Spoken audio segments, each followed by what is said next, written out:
Welcome to the Welding Business Owners Podcast. We're a podcast early, but our bids are on time. I'm your host, Kevin, with JMW Fabrication. Today, we've got a special episode with Josh Hewitt and Nate Newton from the Tradesman Experience podcast. We flipped the script on this one a little bit. They actually interviewed me, but this is the audio from our talk together. If you guys haven't checked out their podcast yet, you really have to. They offer a ton of value, not only for welding business owners, but all across the trade of how to run a business, what your expectations are, how to set them, how to manage systems and manage people and run it. It's just an all-around amazing podcast that I think you guys will really, really enjoy. So go over there, check them out, the Tradesman Experience. You can find them on Instagram under the same name. You can find Nate at Nate Newton 87. You can find me, JMW Fabrication. You can find the podcast, the Welding Business Owners Podcast. Without further ado, check out the episode.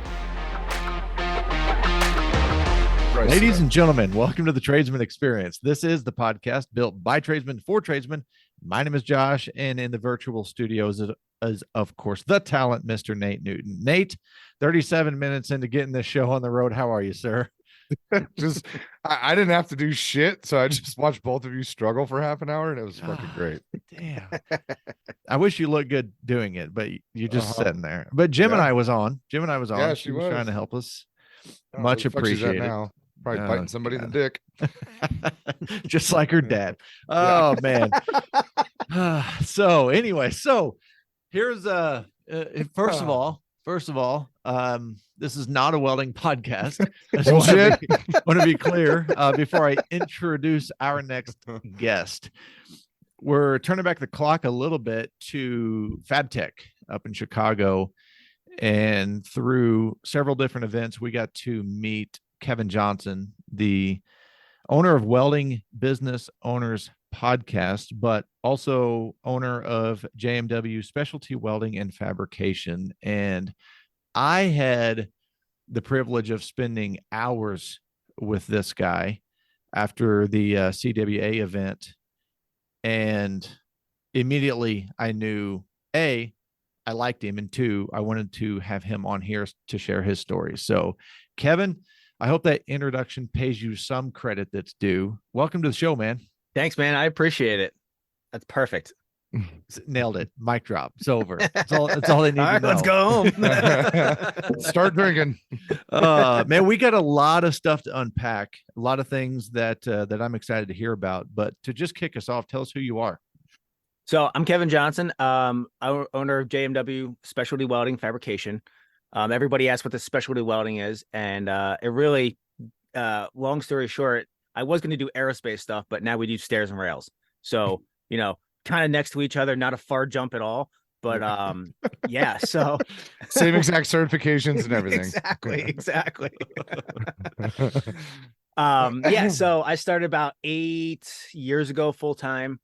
Our crew fluctuates from anywhere from 4 to 6, sometimes 7, 8 people. We, like I said, we do a lot of stairs and rails. A couple years ago, about 3 years ago, I decided to jump into the podcast space because really I was going to FabTech, and there's only so much time at FabTech when you can talk to people. And I always felt like I never got enough out of the conversations. I never got to talk to everybody I wanted to. So I decided to, make it legit, make it sound like, I had something else going on, and just so I can talk to these people who I didn't get to at FabTech. So I started the podcast, and now what we do is I invite people on, we talk shop for a couple hours, and I release an episode every week-ish, somewhere around there. My tagline is our podcasts are late, but our bids are on time, because a lot of times my podcast is late. So, yeah, did that. And then, recently we started up the Fabricator Olympics. Last month, October 7th was our first annual Fabricator Olympics. And, yeah, let's dive into that. I'm excited to hear, okay, like where the idea came from, what you had to do to create it, and what was it like? So where the idea came from was, I don't know, probably about over a year ago. My wife and I always throw, big parties, and that's kind of our thing. And I thought it'd be really like for my birthday party. She's like, "What do you want to do for your birthday?" I'm like, "You know what? I want to have a bunch of my fabricator friends over. I just want to build stuff in the shop. I think it'd be cool to have a little competition, this and that. We have a spider crane. So I'm like, let's hang people from the spider crane upside down and do all this wild and crazy stuff." And, that idea got shot down pretty quick. And then they kind of morphed into like, well, instead of doing it welding, like there's a bunch of different welding competitions out there. And in our shop, we're really passionate about the fabrication side of things because 90% of what we do is fabrication and 10% is welding. So, and like honestly, it's hard for us to find good welders and good fabricators. We can find good welders. Fabricators they're a tough thing to hire for. So that's really where our passion was, and it kind of grew into something a little bit bigger than I thought it was going to be. It kind of just snowballed. We have a connection with Lincoln Electric Retail and Harris Products. We do some of their alpha and beta testing on the new machines that are out, and we make some of their social media content, whatever, videos and pictures and all that good stuff. And I proposed the idea to them. I was like, hey, we're gonna throw this event. Would you guys like to be the sponsor of it? We've got a 3-year relationship going on already. I think this would be right up your alley. And it's something that nobody else does. Like Skills USA, they have a little bit of fabrication in there, but it's more about putting the structure together and your pressure testing. And, there's a lot of welding involved. Our competition there was a little bit of welding. It was mainly fabrication. So we had we had 6 challenges with 6 challenges, and everybody was scored on time and accuracy. Whatever welding that there was to that, your welds were not graded at all. I don't care. I'm okay with, as a business owner, I am really okay with average welds. If you can make your welds look better and still hit your time, that's great. But I kind of modeled this competition after what I want and what I want to see in my shop. And I want to see somebody who can do it fast, who can do it accurate, who can make it look half decent.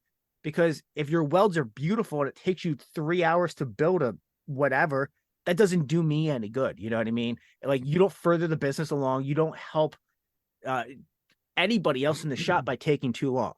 So as much as I do appreciate beautiful stacks of dimes, I appreciate efficiency and guys who their mind works in a way that they can just see it and they can build it and they know how to get it done. You know what I mean?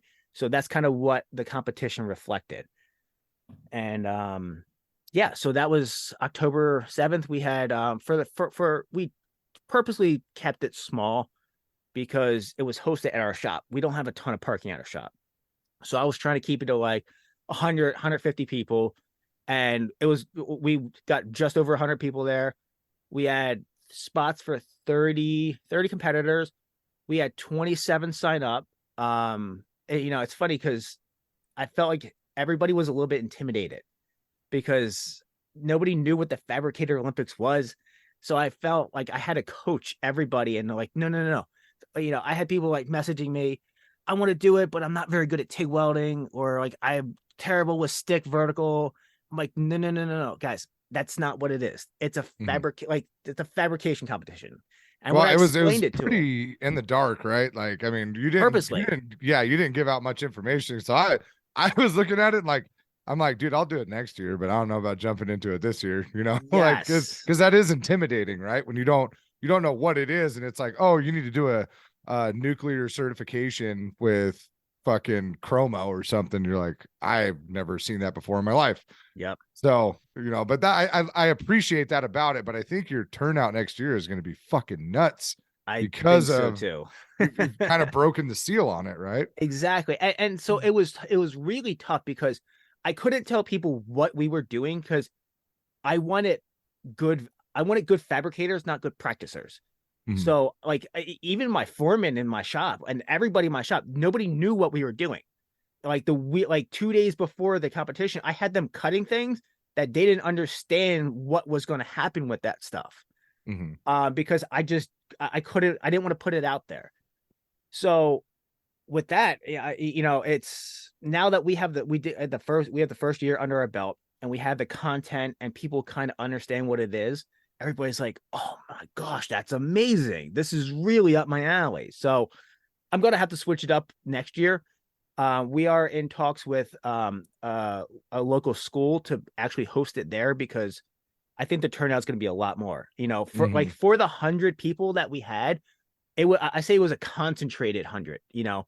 We had guys who drove down from, like, we're in Eastern Pennsylvania, like an hour north of Philly. We had guys come down from like Maine, Rhode Island, up from Virginia. I had a guy, him and his wife flew up from North Carolina. Guy from Ohio came out. So, like, you know, we had 27 people, but 27 competitors, but I would say 6 of them traveled more than 5 hours to get there to compete in this. Shit. Yeah. That's impressive. Well, so one aspect of that competition that I thoroughly enjoyed was watching to see how long somebody could use a zip cut for. Oh, man. Dude, so that's such a fucking killer. Like, dude, I mean, the amount of zip cuts we go through in our shop, right? It's staggering. But to see a dude go more than 30 minutes with one zip cut, I watch guys barrel through those things in 45 seconds. I think he actually ended Yes, up going Josh. like 47 minutes on one wheel. Jesus Christ. Yeah. Talk about letting the tool do the work, right? Right. You know, it was actually a problem because I had anticipated the competitions to last about an hour and a half. So we would run we had 6 competitions, and we would run 2 at a time. That way we had enough judges, and then everybody would, when you're done with this one, your number got called and you went to the next one. And it took like 3.5 hours to get through the cut wheel competition because people were just camping out on just, you know, I think the winner, he got 56. So we had 3/4 inch solid round bar. And you know, you get one wheel, everybody gets a brand new wheel.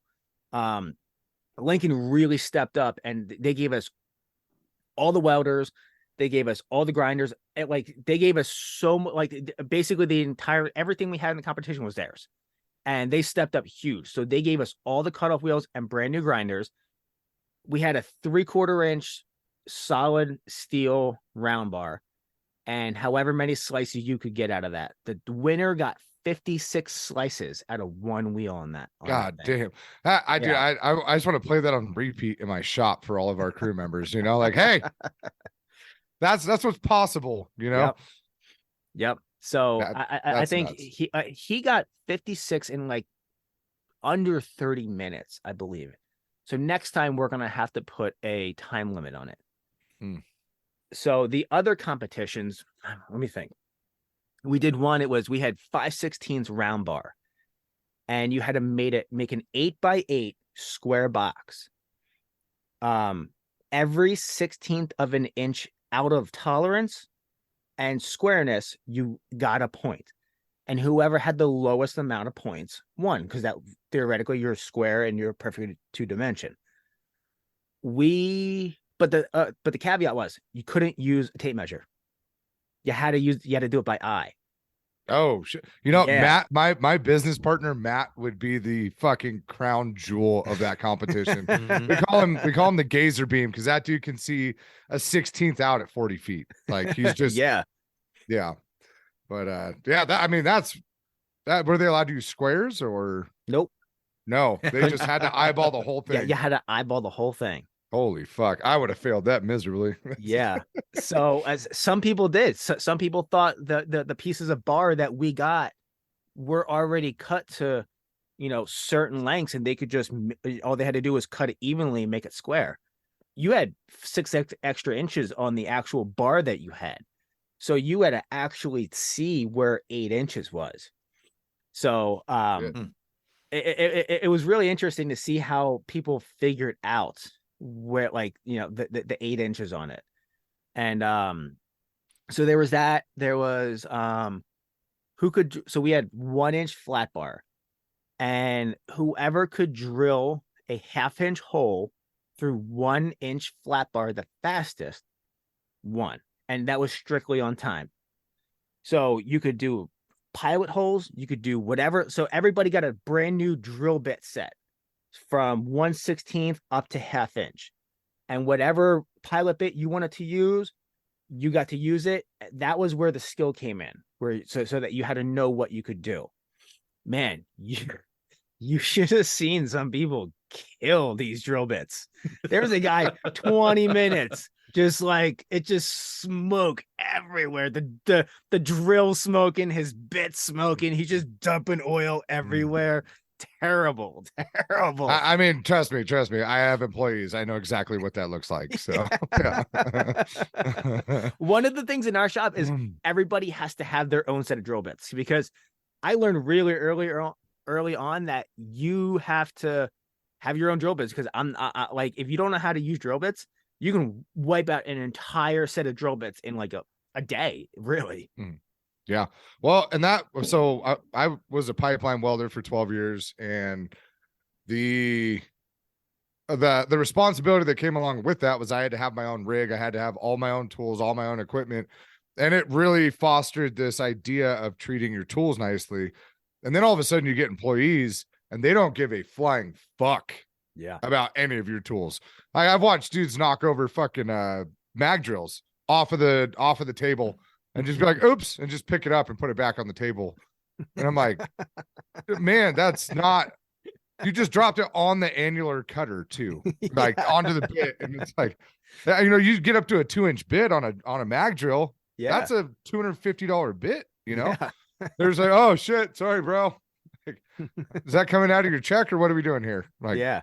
So, but that really fostered this idea of maintaining equipment, buying high quality shit. Yep. And we have opportunities for our guys to rig up, and we've had five guys rig up completely. We don't have any right now, but as they rigged up, it's crazy to watch how much better our tools get treated once they rig up. They start treating the stuff in the shop better, and it takes that. It takes you being responsible for your own shit in order to facilitate that. Yeah, it's funny because now that we're we thinned out a few guys, and we're selling one truck. So we had 2 road rigs. One of them was like full decked out, and the other was like halfway kind of decked out, and that was like the leftover tools from the shop, and just enough for you to get by. And we have a tool list that you have to have, and we give them a tool allowance. And if you don't have it, we'll buy it for you and take it out of your tool allowance just so that you have the tools.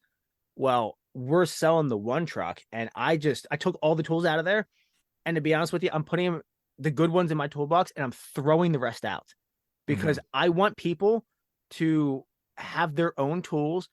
Because exactly what you said, if you have your own tools, you respect them differently, and then you respect those tools differently, then you respect all the other tools differently. So it's kind of a trickle down effect, because we've had a lot of problems like that too. And I think the best way to do it is to, if you come on board and you don't have, and we have to drop $800 on you tooling up in order to have this job, that's fine.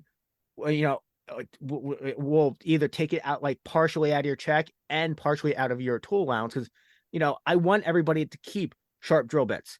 Like in our handbook, it says you must keep an entire drill index up to 1/2 inch and replace them or sharpen them when they're not, when they're dull. And, some people will buy like the cheap $20 Harbor Freight drill index. I'm like, guys, come on. Like, this is not like, I want you to have risk. Like, I understand, you're straight out of school. You don't have a whole lot of money.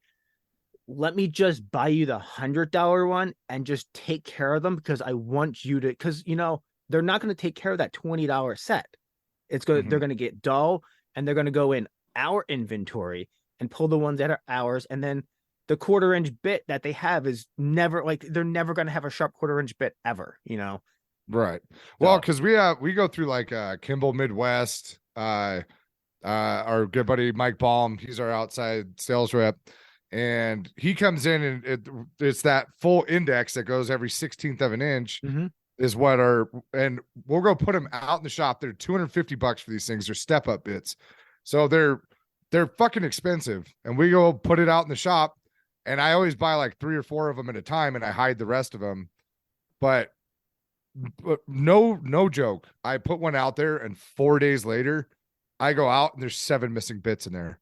And I'm like, hey, where the fuck are the bits at? Oh, they broke. I'm like, were you going to tell me? Well, I don't know. I mean, it wasn't that big of a deal. And I'm like, well, what are you going to do when you need a 1/4 inch bit? Well, I just come ask you. Oh, when you need it, you're going to come ask me. Instead of getting out in front of it so I can go order one. That's how it's going to go. You know, and so it's that weird dynamic when your work is dependent upon the tools that you have, and you're the one that provides them. You're like, oh shit, I broke that today. I better hit Home Depot on the way home. Yep. And it's very different than a lot of other places that I watch operate, you know. And then we actually just hired a shop steward, Sam, who we hired her on a couple months ago. She came in, she's super organized, shows up with her own Milwaukee triple stack box. She takes it in and out of her truck every day. She has all of her tools are labeled, has her own color of spray paint on them. And she's doing this every day. We see all of her stuff super organized. We're like, hey, we'll give you a substantial compensation increase if you take over our shop for us. And she's like, oh, thank God. Like, I am so tired of working in here because this place is a fucking disaster. And I'm like, so, you know, like, but put it in the hands of somebody that is capable and has the ability to do it and is organized and wants to take it on, you know. And I told her, I was like, look, this isn't just us giving you the responsibility. You have authority with this too.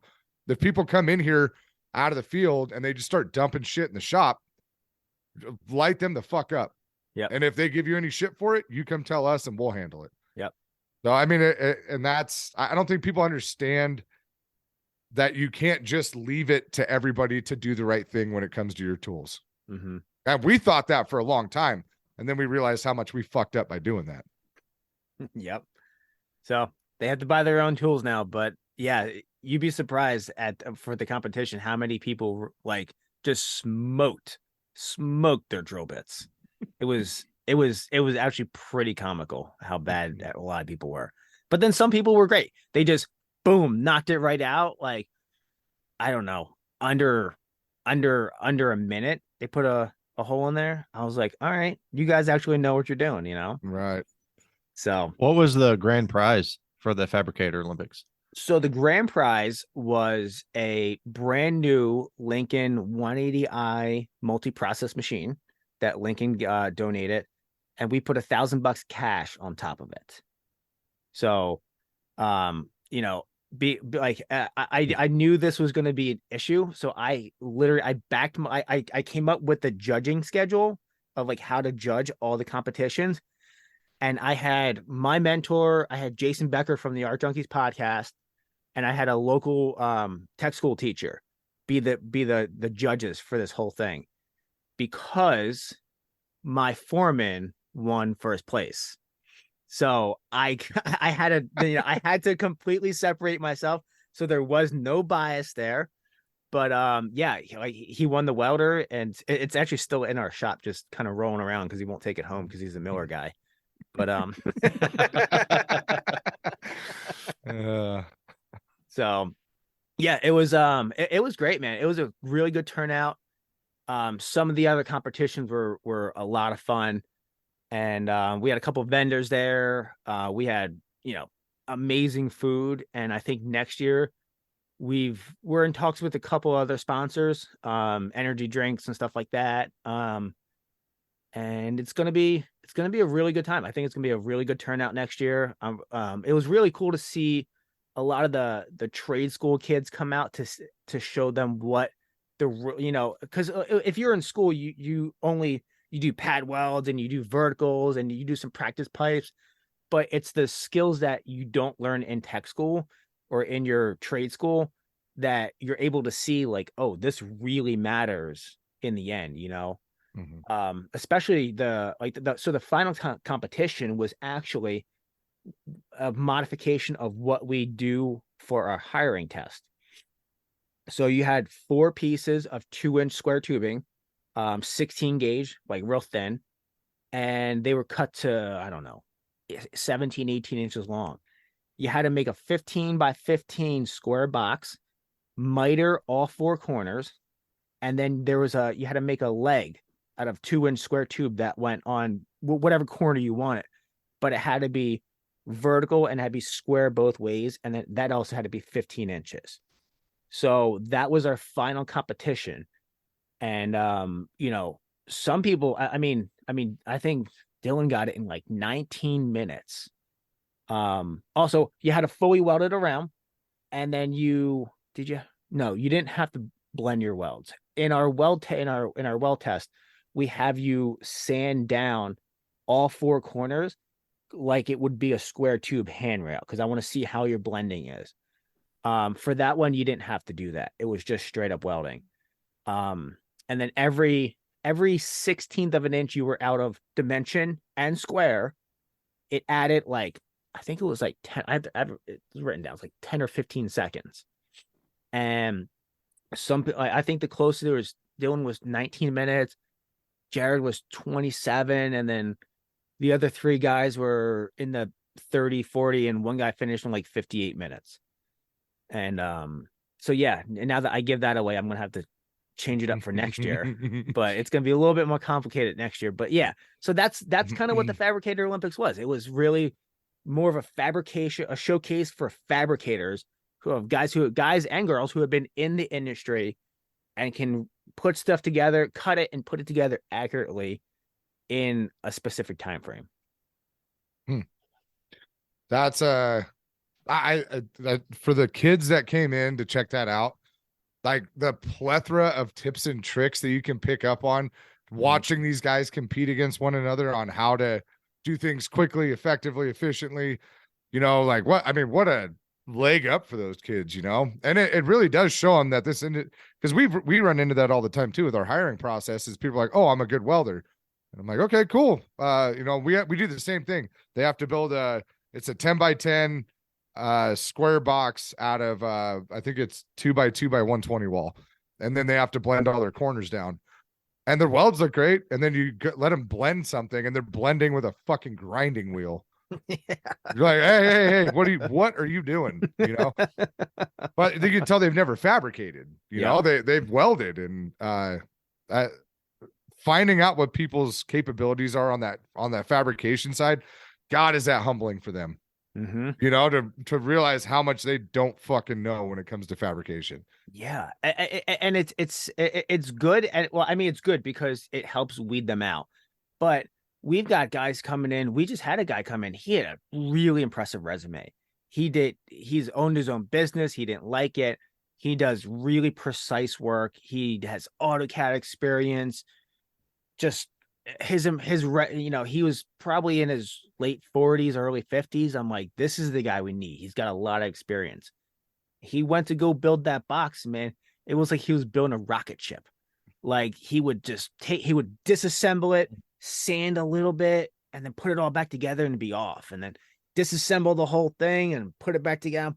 I'm like, dude, like, I understand, get it. There has to be that balance of make it nice and perfect, but we also have to hit our time on this too. You know what I mean? Like, really, it should take 45 minutes to an hour. Like, if you're doing it at a sustainable pace and you're just, like in a shop environment, even an hour and a half, because, you've got the jitters that were, you're interviewing, you're a little bit nervous, you're overthinking things, whatever. I tell people to tack it all together before they weld it, so I can see their cuts and how it's tacked together.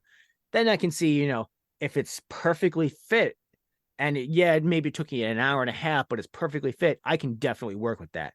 If you've got these big giant gaps and you're at a 1 hour and you're gonna have to fill, 3/16 of an inch gap on 16 gauge material, like that's gonna just be a disaster. That's a disaster. Yeah. So I want to see how they do it, put it together, and then weld it up, and then I want to see your finishing process on top of that. So it really weeds it out, man. And the guys, it's funny, even the guys who bomb it, like we have a guy, Chris, in our shop. Man, Chris is like, he's just the guy to get it done.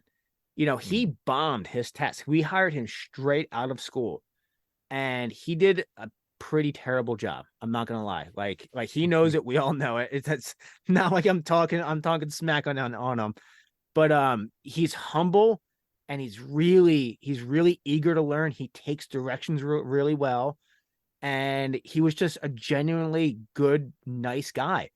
Man, him and Dylan are killing it in there, because you know what? He's not a class A fabricator, but he's getting there. Like this, he's been with us for about a year, and his skill from where he came from, you know, not zero, but you know, at really low, he's really excelled. So I don't think the box is a make or break for hiring with us. It's more of a, let's see where your skills and strengths are at, and we'll take it and we'll evaluate it from there. Because sometimes we're hiring for a shop guy, and you know, we make them cut that with a cutoff wheel. I give them a grinder, cutoff wheel, a flap wheel, a square, a piece of soapstone, and the welder. You know, if they need PPE, if they don't come in with PPE, we give them PPE. Because you know, especially for road work, you don't have a chop saw out there in the field. We're not packing up a chop saw to put on the truck so that you can make square cuts. I want to see what you can do. Now, granted, if you're going to be in the shop, if we're hiring you specifically for the shop, and your cuts aren't that straight, all right, we'll work on that, because most of the time you're going to be using a chop saw anyway. So it's not really a make or break. It's really to see where you're at, but we do weigh pretty heavily on it depending on the job. Yeah, I mean, most of our rigs are equipped with chop saws personally, but it's the same thing though. You know, if the guy's got to know how to use a portaband or something, you can actually do some pretty impressive shit with a portaband and a grinder. You know, yeah. And that's so much shit has been automated these days that the days of the truly skilled individual, I think they're the skilled fabricator. Yeah, they're gone. They're kind of going to the wayside, you know, that because they don't need to do it, you know. And I think that the future is going to be beholden to those that are capable of doing things like you're discussing right now, you know. I think it's both. I think there's room for both, because of the automation is not going away, so you need to embrace it no matter what that looks like in your shop. I think automation, you know, everybody says it's going to take away jobs. I don't think it's going to take away jobs, more as it's going to make people be more efficient with the jobs that they do. But the guys who do get that fabrication side of things, those are like the guys you put on the road, where they can improvise, where they are problem solvers, where they can make it happen when they don't have those tools. So I think that the guys who I want to say in quotes, like they get it when it comes to fabrication, those are the guys who you can pay them $5-8 an hour more to put them on the road, because they can do it by hand rather than need it done in the shop. But I think there is also going to be I think there really is value in learning that new production work. You know, like one of the things that we're working towards is a plasma tubing processor. You know, the JD Squared, Bentech Dragon, EMI, something like that, where you draw it out and you stick, you know, you just have somebody stick the pipe in, and it just spits out post, it spits out handrail. It's just all around amazing. There is a value to the guys who understand that. Now, what do I value more? I don't know. It depends on the job that you're hired for. You know, I do need that guy or I will need that guy who knows that machine inside and out, who can draw it. But you can't, like, you put him out in the field to fix an excavator bucket, he's gonna be out there for a week failing miserably. He's not gonna know how to do that. So I do respect both sides of it.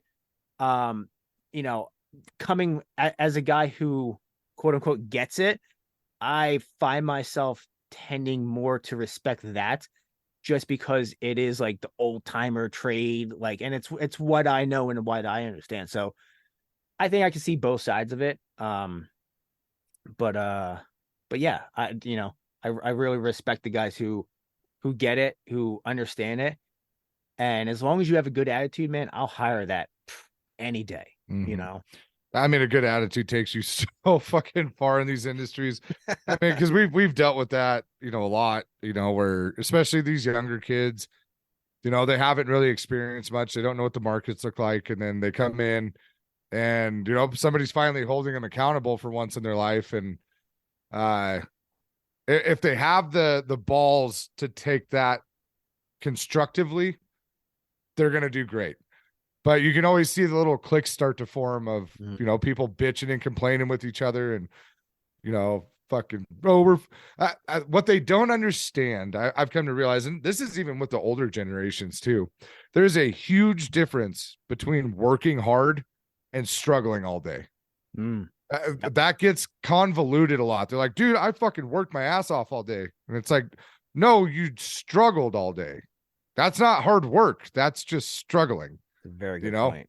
And that trying to present that differentiation with people that, they're like, well, dude, I'm fucking exhausted. Like, yeah, because you suck at what you're doing. Let me show you some ways to not suck, Well, that's a hard point to get across. You know? Kevin, how do you balance the efficiency and the standard? Something you said earlier, that you don't hound on people for stacking dimes. You care about efficiency and quality, but the welds don't have to be perfect. How do you balance and manage that standard? It comes down to our work orders. It comes to communicating what the job is and what the standards are. On our work orders, we have a finishing. It says what process. So back it up a little bit.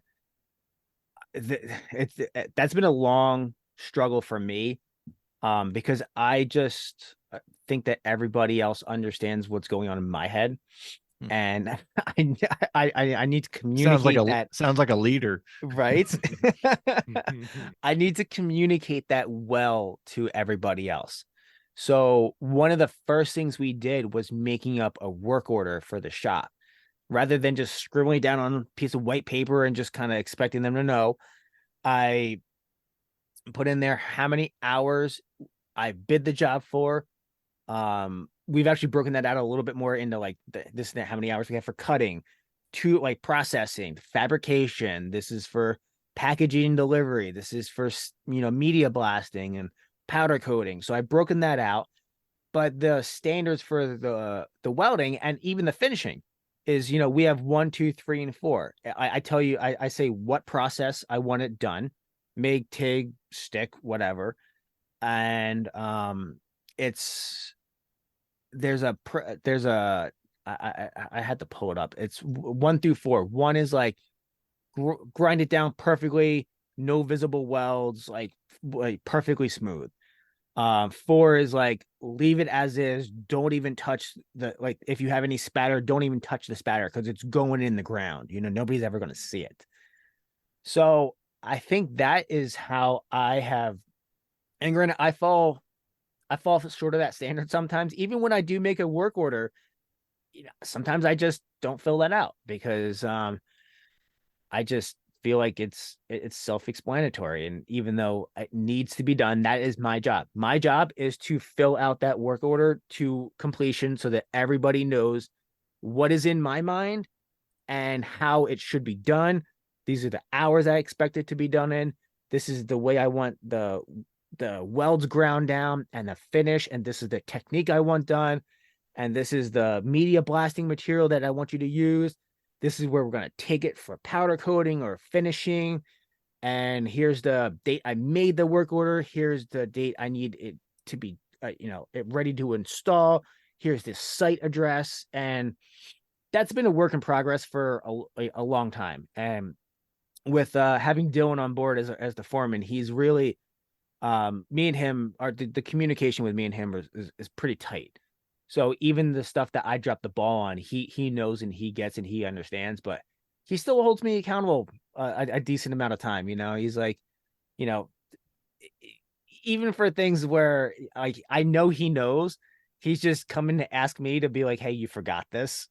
I'm like, touche, man. I got you. I appreciate you holding me accountable, even when it is annoying I'm doing something else. I like that you have.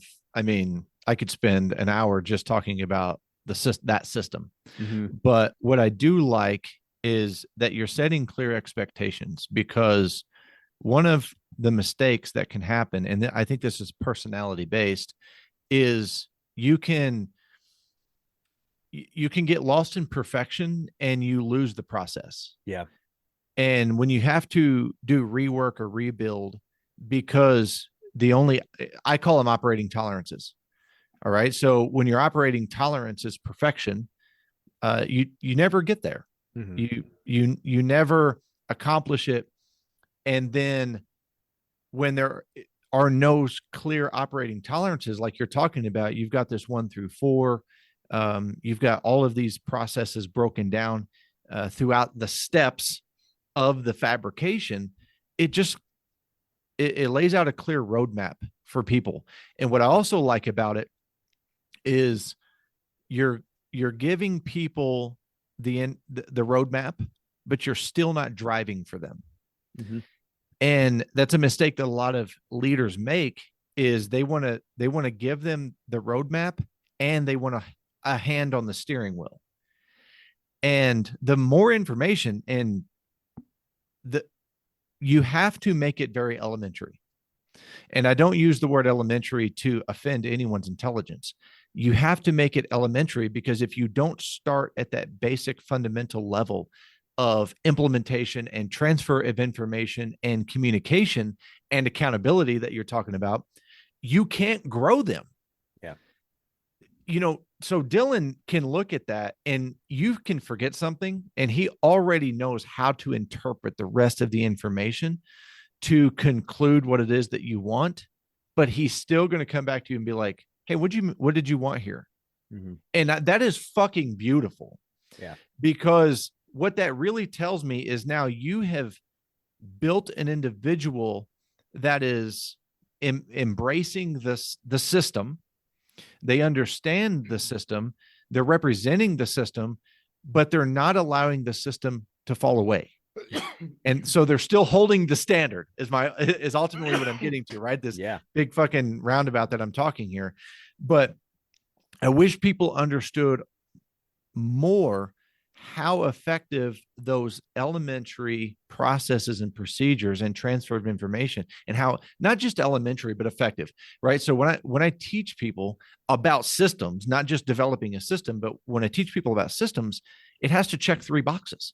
It has to be effective, it has to be efficient, and it has to be easy, the 3 E's. But it has to be easy to use, easy to access, and easy to communicate. Yep. If you implement the 3 E's in a system, you have exactly what you're talking about. And I think the asterisk for the 4th E is evolution, right? You have to allow the system to evolve. Yeah. But I love that you are able to get your ego out of the way and know that every piece doesn't have to be perfect, but it's job sensitive, not ego sensitive. Absolutely. And, it's funny you say that the asterisk of the evolution thing, because the longer I've been in business and the more that Dylan jumps on board with these processes, the more we realize, like, this is what makes a company more than you owning a job with some helpers. Yep. Oh, it's so great. I feel like that was my, for the longest time, it was, I feel like it was the Kevin show with a bunch of helpers. And then I realized, I love what I do and I love everything about this business. I need to empower people, but I found myself frustrated because of the expectations that I had in my head, but I didn't communicate. And even when I did do it, it seemed like I was trying to be a dictator. And like, when I first started telling people, like I would tell everybody on the team, I'm like, this is when we first did these work orders, I would say, these are the hours we have to do it. And you just see their face drop. And it's like, okay, like I'm not doing this to nitpick you. I'm not doing this because like when we first started out, we're like, we don't want to be like corporate. We don't want to have all these rules and like these processes. Like everybody should just know how to do it. And then I see you shaking your head. And then I realized, I'm like, no, this is what has to be done. So we're like, well, we'll just implement this this little bit of paperwork, and then we'll still be pretty relaxed and have whatever. And then the more and more we're there, we're like, we need to make a process for this. Mhm. We need to write this down. If it didn't happen, or if you didn't write it down, it didn't happen. And boy, have we learned that. Holy moly. But like I had to stress to everybody, I don't tell you the hours that you have to hit to nitpick you. I say that to hold you accountable and for you to know what success looks like in the job that you're doing. That's fucking brilliant right there. Yes. Yes, it gives them a metric in which to measure themselves by. Sorry, absolutely. I had a guy, Jared, for 3 years, we've been doing the same product. Every 4 months we get an order for it. And we were at, I don't know, 27 hours to 28 hours to do the whole entire process. He came in there. I said, these are the hours we got. Dude, the guy knocked it out in 17 hours because he just knew what to do. He got in there. He got it done. And like that helps him feel good about it. All right, pat on my back. I got that done when it took everybody else this much longer. So implementing those processes it was hard at first.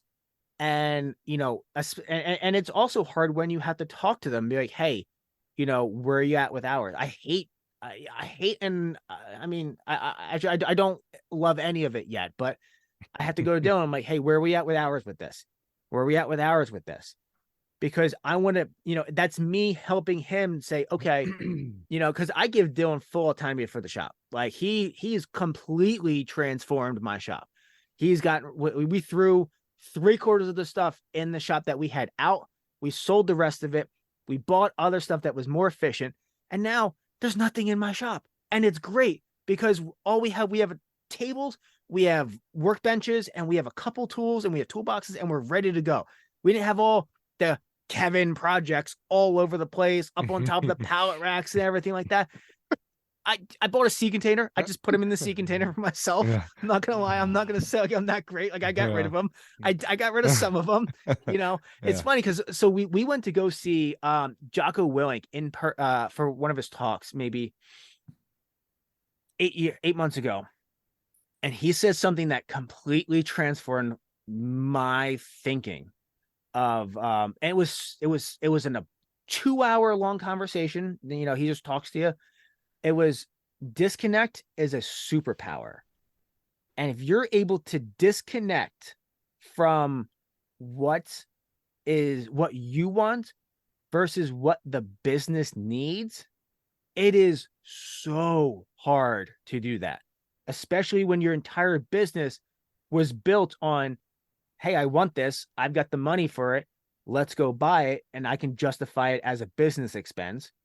Or, I joked before, the reason why I went into business is because I have a tool addiction. So I can just buy all the tools I want. Well, to take a step back and say, all right, I really want this.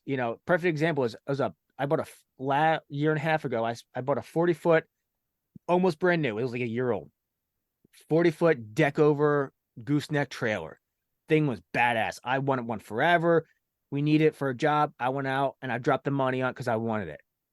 I've used it 4, maybe 5 times in a year and a half. And, a few months ago, I got real with myself. I'm like, this is not what our business needs. I can get 15 grand for this thing. Would I go buy this again for 15 grand? No, I wouldn't. So I sold it. And that's happened so much with things that is, even stuff we have for sale now. I had to disconnect myself from the things that needed to happen. So I forget what tangent I was going off on that, but being able that's okay, because I do want to stay there for a second, because what you're really saying is you have to do what the business needs, not what your ego wants. And when you see these businesses, so I have this thing, revenue per square foot.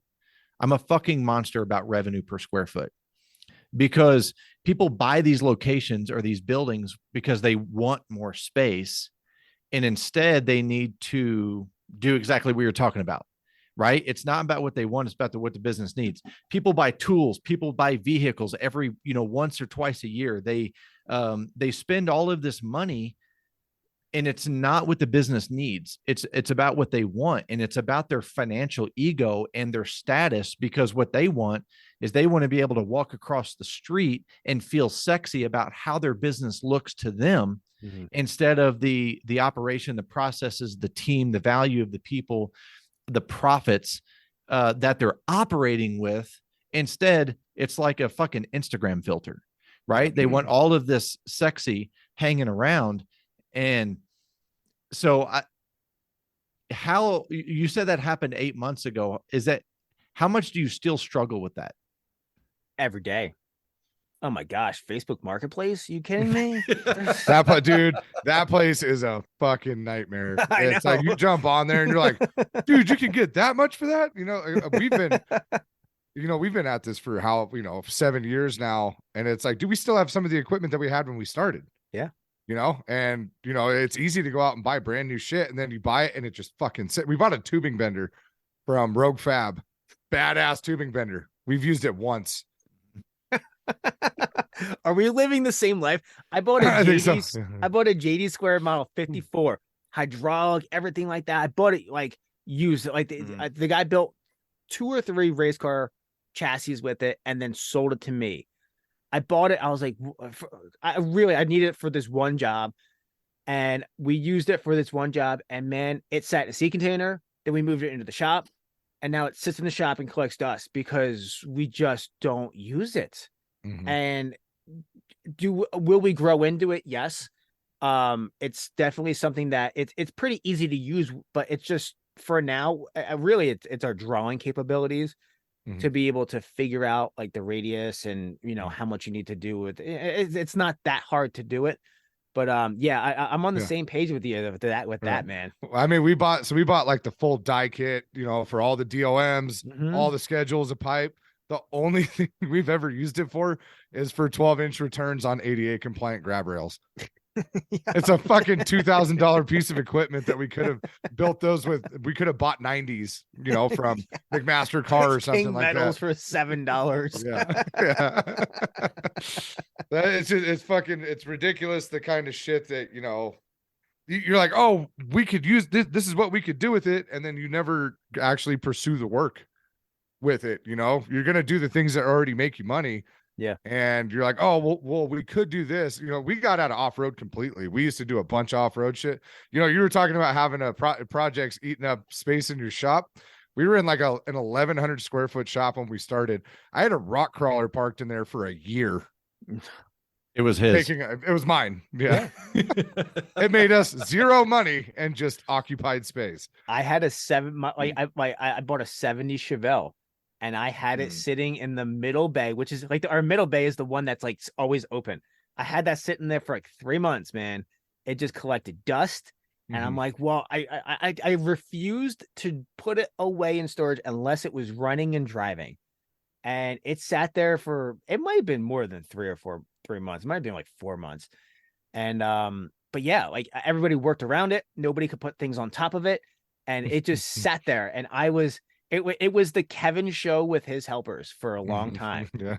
And then now it's, I realize like I just need to grow into what we want to grow into. I need to put myself out of aside and say, is this truly what the business needs? And it's, even some of we sold that trailer, we're buying other things that, even the stuff that I don't even think we really need, but my foreman Dylan really thinks that they would be a help in the shop. I'm putting my ego aside of, no, you know what? I'd rather spend a couple $100 on this, but you know what?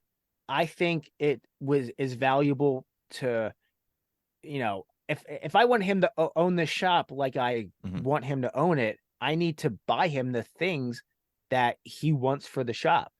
And even though I don't see the return on investment of it, maybe it's not going to have the return investment that I see, but it will for him. You know what I mean? How do you filter out what he wants and what the shop needs? I ask him. I said, how's this going to make us money? How's this going to be, what's how do I phrase it to him? I say, okay, tell me why we need to spend this much money and how we're going to make that money back. And a lot of times he's like, well, it kind of won't, like he wants a Burr King belt sander.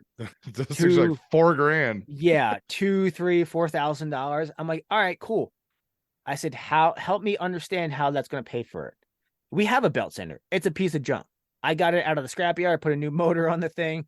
The thing bogs down. It is what it is, but it's a belt sander. I said, help me understand why we need to spend $3,000 on a new belt sander. And, we both work through that and understand and I don't say that to be kind of a jerk to him, be like, oh, well, explain to me why it's good. No, I like, maybe he does have a really good point that it will save us time. Yeah. That's a strategic conversation, not an authoritative conversation. Sure. Absolutely. And I think that's how all of our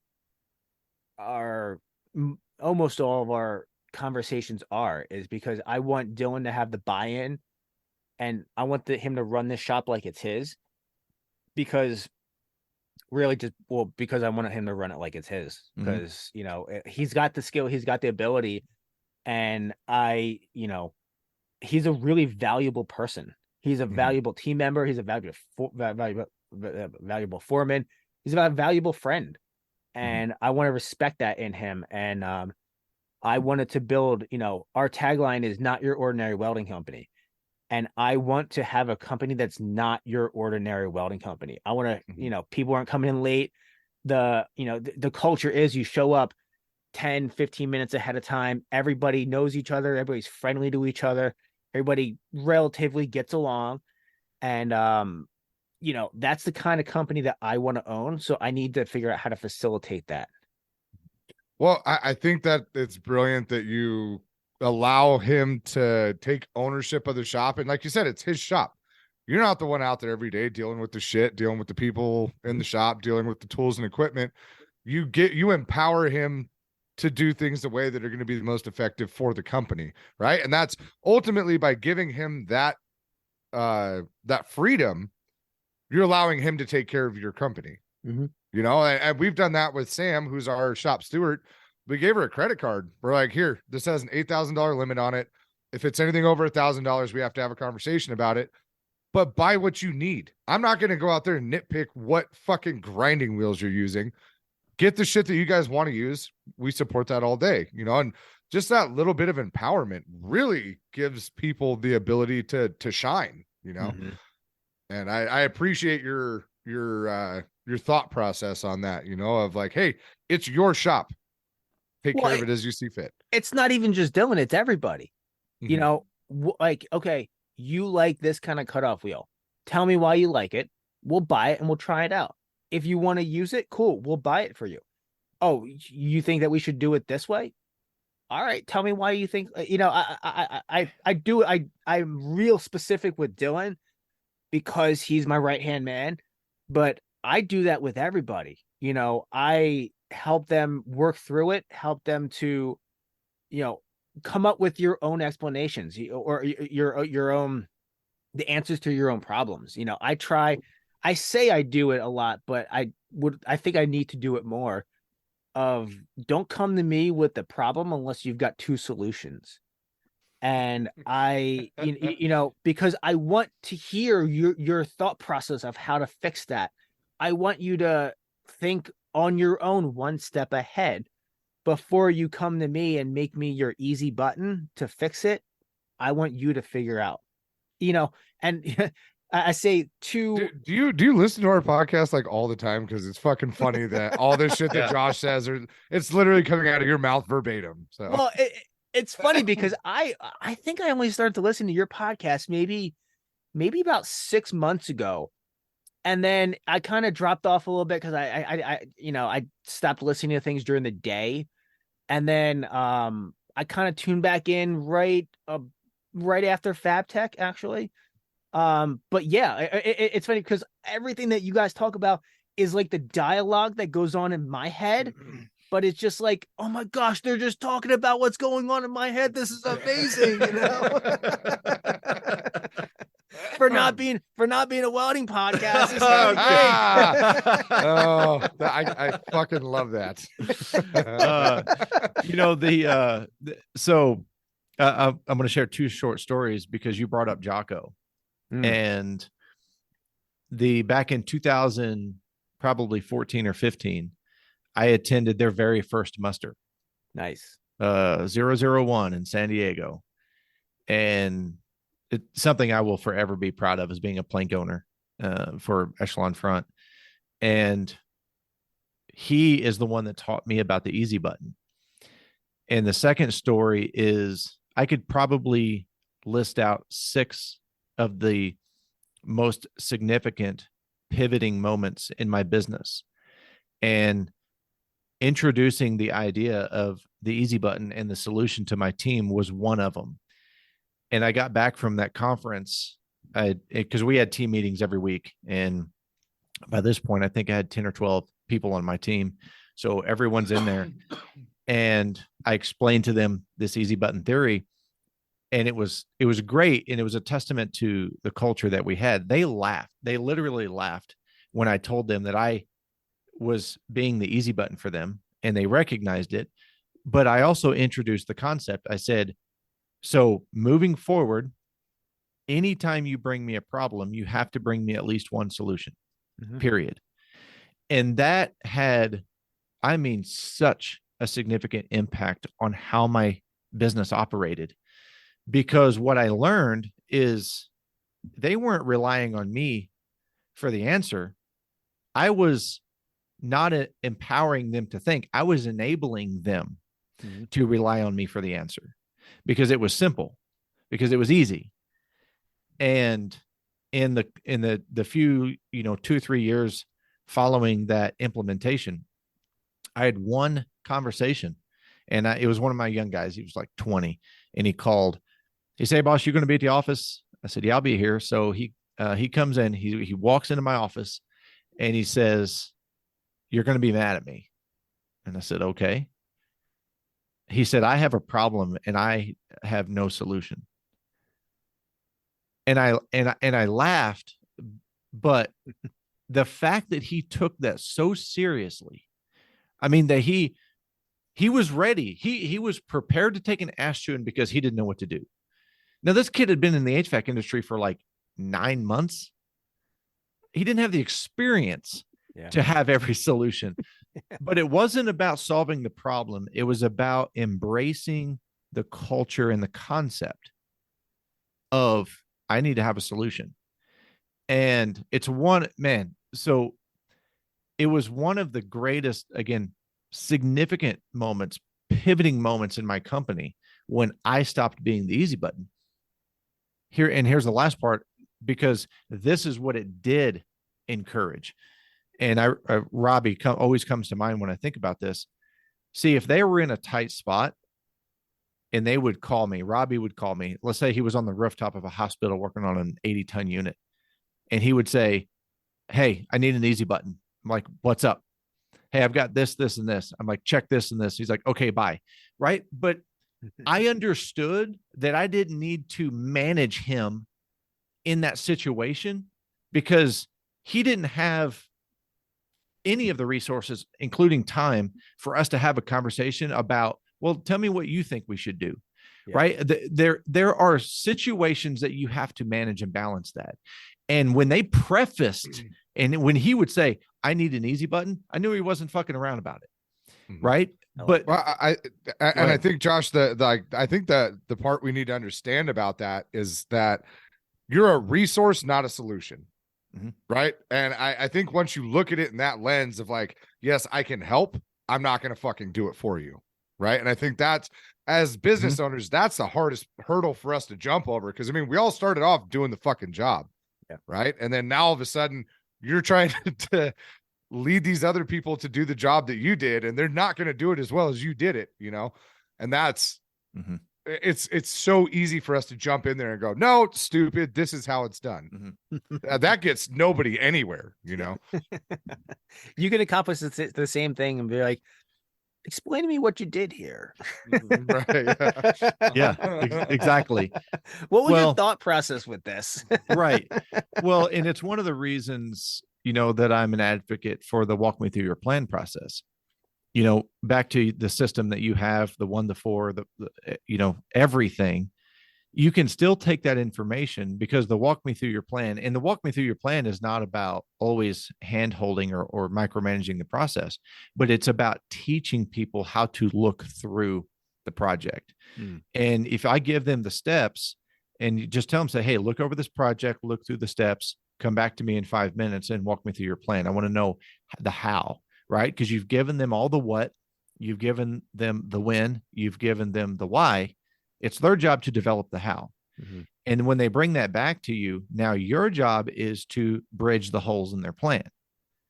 And that it's one of the coolest things that happens is you get to see how they think, and they get to share their perspective with you. Matt and I were joking about this a couple weeks ago, because he can draw something and hand it to somebody else, and they see something completely fucking different. I mean, they don't even see the same thing. It's like the old lady and the hot girl, you know, the drunk photo you can turn upside down and it changes.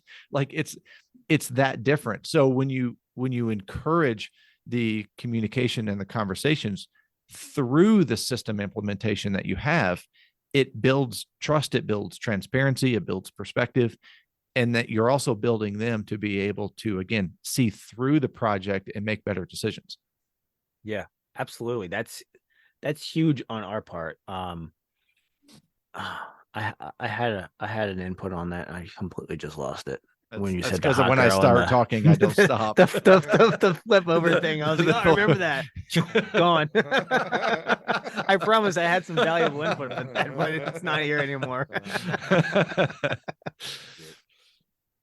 No, that's how do you balance yourself from micromanaging people then through the processes, as opposed to empowering them through the processes?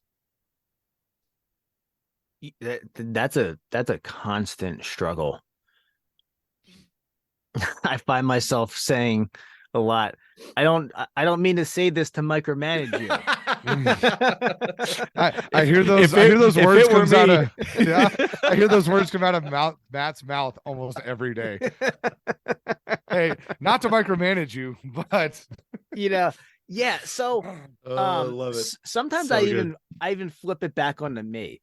You know, back to the work order thing. You know, the work order thing is not only to let them know what's in my head and what's in the bid for time and material and expectations. It's also for me to learn and get better at bidding. So sometimes I try to take it off, you know, when I'm harping on somebody a couple times for the same thing, I feel it, you know, I feel like I tense up. I'm like, man, I gotta talk to him about this again. So I try to relieve it by putting the problem on me. Like I'm like, all right, help me understand where you're coming from with this. Or I need you to fill out these, you know, one big thing was recently we started to require people to request time off. So we do 4 10-hour days, Monday through Thursday, 10 hours a day. In the summertime, it's, plan to work on Friday. And if you don't, it's just a bonus, and it got to the point where we hired a guy that he was like, he would, this comes back to the processes. If it's not written down, it didn't happen. When we hired him, we're like, hey, you're going to be the road guy.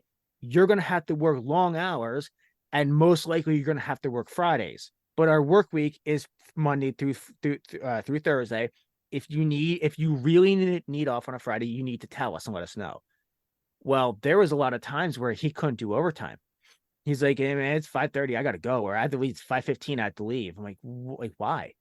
He's like, well, it's 10 hours. I'm like, okay, well, I need you to come in Friday because this job went sideways. You need to fix it. Well, I have a doctor's appointment on Friday. Well, you didn't let me know. Dude, you have to let me know. So we had to implement a vacation or time off that even if you need off on a Friday, you need to, to request it. Even though we technically have off on Fridays, we're a small company. When you're working 4 days in a week in a world that works 5, it gets complicated. So we had to, and so also people would say it. They would say, I need this time off. All right, no problem. It's next month. Nobody ever put that on the calendar.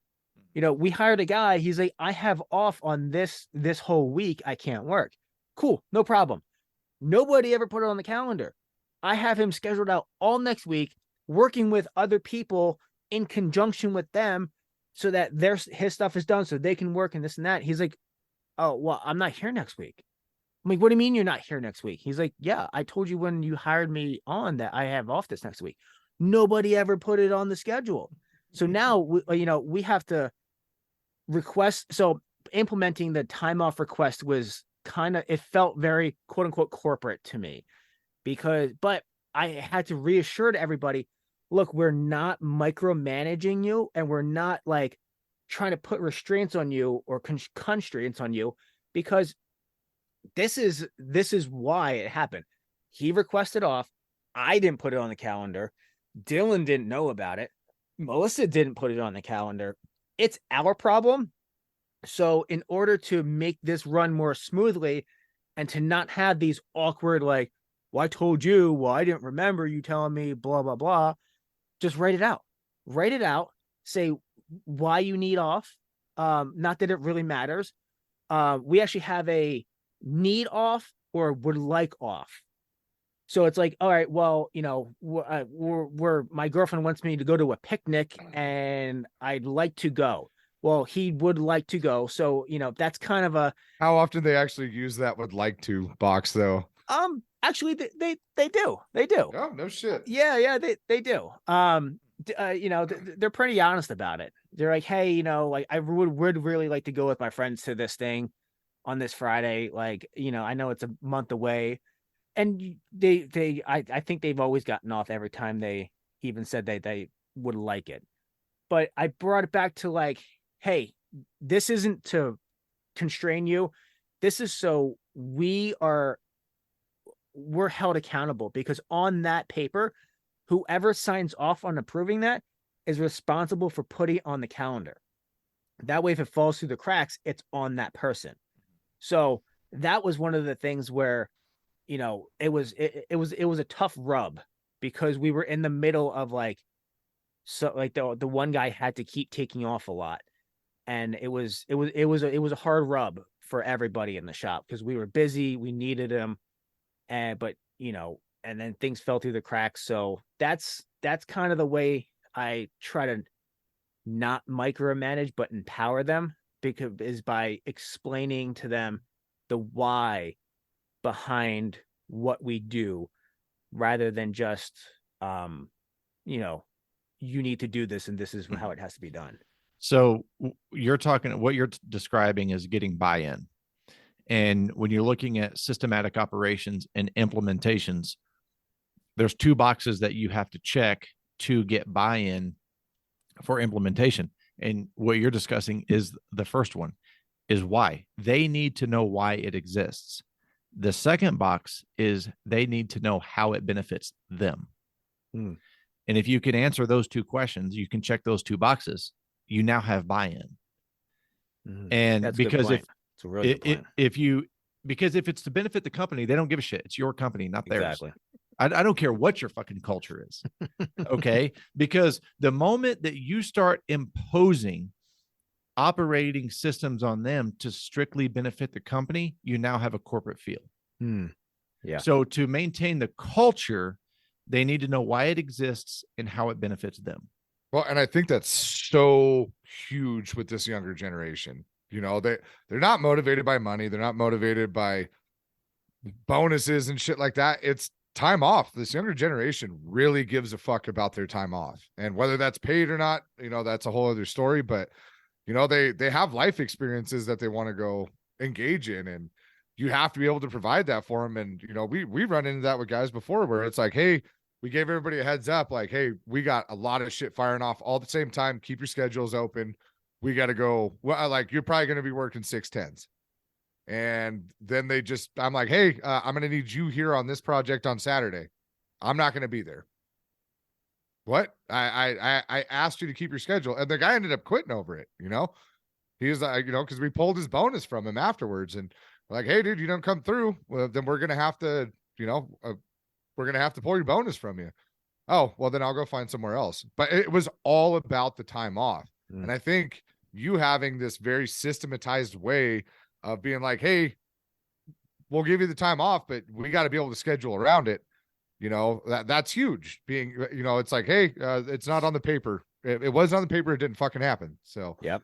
And that's, you know, we actually recently just started doing that ourselves. We have a request off form, for the guys. And, you know, no matter how busy we are, we try to work around giving people time off. And, sure. You know, I've never once have we really pushed back on people, but, you know, you can go do all this stuff for other people, but just don't expect it on the other end. You know, it's really easy to get offended when they won't come in on a Saturday. You're like, dude, what the fuck? Like, you're 25 years old. Why do you not want overtime right now? You know, like, this is the time when you should be working 18 hours a day, 7 days a week, you know? I used to do this all the time. Come on. Yeah. Yeah. Back in my day. Yeah, exactly. It's easy to get caught up in the back of my day shit. Yeah. Yeah. Kevin, I know we've got a time limit today. So closing thoughts from you before we move to the wrap up. So I think I really, it's more of appreciation for you guys. It's, you know, when you said, do you guys listen to my, like, are you like copying our podcast? It's funny because I feel like I get like, anytime I listen to you guys, I get a lot of value out of what you guys talk about. For not being a welding podcast, you guys have some really good stuff on that. No, but seriously, like, you know, I love the business side of this as much as I do the welding side. Hence my podcast.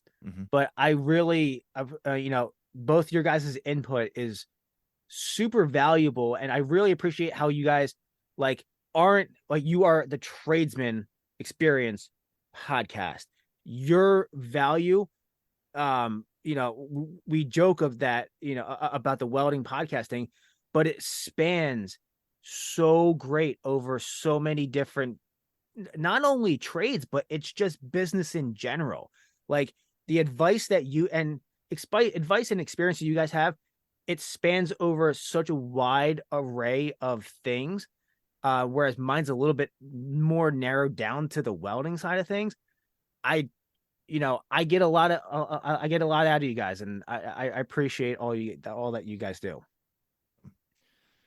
Well, I greatly appreciate that, man. Yeah, Thank man. you. That means a lot. Yeah. I wasn't sure Nate's ego could get any bigger, but I'm pretty sure after that, it's up there. I'm about ready to float out Josh, here. not you, Nate. I mean, I feel my chest pumping out just a little bit.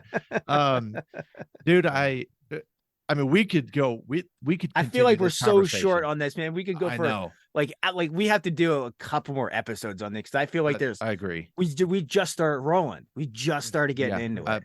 I agree, and there's so many things to unpack, and you know, it's a privilege for me when I meet someone that I get to spend time with, and they exceed my expectation, and because I'm not the easiest person to give a shit about, what you think or care or do, you know. It's like, I'm just like, I don't fucking care. Get out of my way.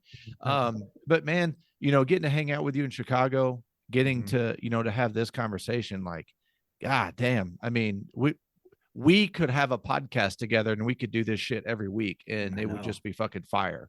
Yeah. You know, Well, so I mean, and to kind of double down on that, dude, that, you know, that little fucking bar at the conference center that we basically lived at for 2 or 3 days, you know, the time we got to spend with you sitting there chopping it up, talking business, talking shop, talking pricing, you know, leadership, all that stuff. Out of all the shit that I saw while I was there, that was the most valuable time that I spent, you know, was sitting around having beers, talking shop. And it was really good to get your input on it, because we are essentially in the same market. We do a lot of custom ornamental, you know, as well as structural steel, but to be able to fire stuff back and forth, find out what people's markups on material are. And, you know, like there was so much valuable information there. And I think that you're one of those trendsetters for the industry, you know, and I think that you're really putting yourself out there and you're really doing what you can to do this the best way possible. And I appreciate that. I just want to share it with like, you know, I feel like I'm the most, I'm the luckiest person because I get to take the experience from everybody else. You know, like people, they look at the podcast as like this thing, you know what I mean? It's kind of a deal. It's not a deal. It's me just wanting to BS with my friends, and I get to rob the information that's in their head for free. You know what I mean? So, and the only difference is I buy a microphone, a headset, and I pay for Zoom, and I hit record so everybody else can hear it too. You know? Yeah. So it's really, I don't know. I feel like it's I don't know. I'm glad it helps other people. It's kind of surreal to have people reach out to me and say, you know, I started my business because I've been listening to you. I'm like, what? Me? Like, I just chop it up with other guys and we complain about our welding business together. You know what I mean? Like, why do you, like, I tell you all the bad stuff that happens in our business, and then you go out and you want to join the team of dealing with all this crap? Like, it doesn't make any sense. What a great way to put that. Yeah. Your podcast is Welding Business Owners Podcast. Where else can people find you? Instagram. You can find me, JMW Fabrication. The podcast is Welding Business Owners Podcast on Instagram. I'm really terrible with social media. You can check out Fabricator Olympics on Instagram and fabricatorolympics.com. I think that's it. Yeah, I'm pretty terrible with all that stuff, but yeah, reach out, man. I appreciate you guys. I appreciate all the, you know, I'm always up for talking to people. If they've got specific questions that they want me to ask somebody or bring up topics. I just did something on like a 3-hour long podcast about how to price work, because that seems like that's one of the biggest the biggest questions I get. So that's coming out soon, and yeah, that's where I'm at. Awesome. Nate? Dude, hey man, it was such a pleasure being able to sit down with you, get you on here.